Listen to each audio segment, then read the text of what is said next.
Okay, good morning and magandang araw sa iyo kaibigan. And in this video ay pag-uusapan natin how to get started.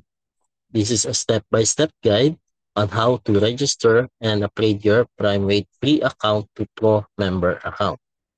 So after nyo mapanood ang mga videos sa taas, you contact your sponsor at bibigay sa inyo ang referral link ng niya, no? So, simply tap on the referral link ng person na nag-invite sa inyo para mapunta po kayo sa ating PrimeWave platform. And sa ating PrimeWave platform, itap nyo lang yung 3 lines sa taas and lalabas yung register naman, tap nyo yung register or you can scroll down para mabasa nyo yung ating buong website. May mga videos din dyan. And tap nyo yung get started button. And on the next page, dun sa registration form, make sure na nakalabas, mababasa nyo or tama yung sponsor name and fill up the form correctly and completely, no?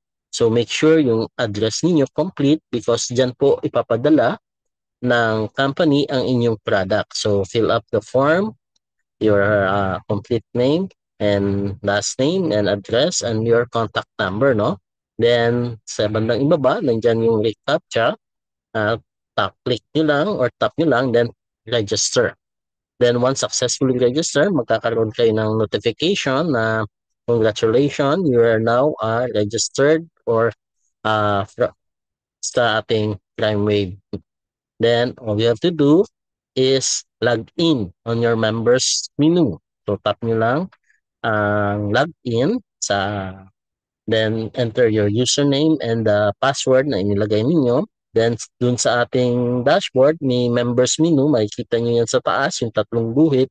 Members menu, katapat ng members menu, yung tatlong guhit. Tap nyo yan para mapunta kayo sa other pages sa ating members dashboard.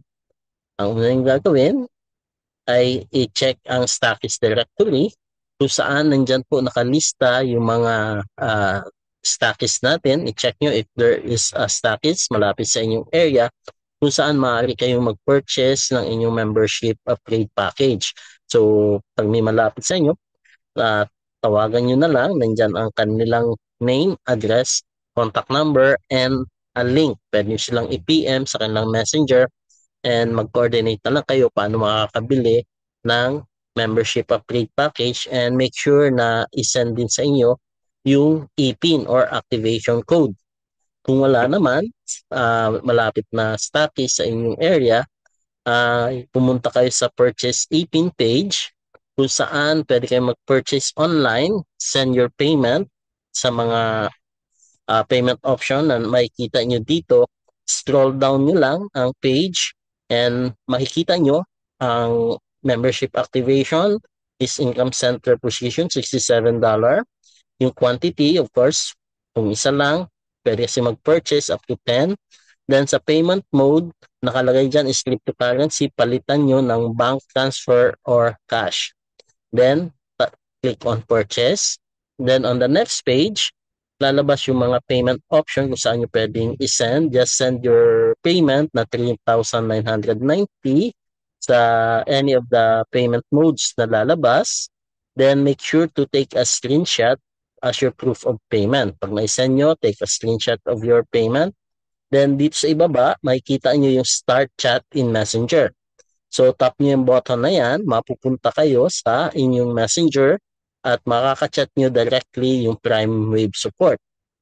Sa PrimeWave support chat, all you have to do is chat. Sabihin nyo sa kanila, nag-purchase ka ng e-pin and isend nyo yung inyong screenshot of payment and your username. Now, after the support, verify your payment, ay notify kayo na approve na yung inyong purchase. So, ang gagawin nyo, punta kayo sa inyong dashboard, login kayo sa inyong account. Then, sa members menu, punta kayo sa e-pin code page, ano? Then, dito sa e-pin code, may makikita kayong e-pin or activation code which is unused. Copy nyo lang yung code. Then, back to the members menu, punta naman kayo sa membership upgrading page and paste nyo yung e-pin code doon sa box field or sa enter e-pin code. Scroll down nyo lang ang page. Makikita nyo dyan yung e-pin code upgrading session. Then once na i-paste nyo na, click on submit. So that's the final stage. Automatically, in real time, ma-upgrade yung account nyo and yung product nyo naman ay isi-ship for free nationwide yan kung saan yung address na inilagay nyo during the registration process. Or you can coordinate with Prime Wave support. Alright, so that's it. Just how simple, ganyan lang po kadali mag-start ng inyong Prime Wave business online. So hope to see you on other video tutorial. Thank you and God bless.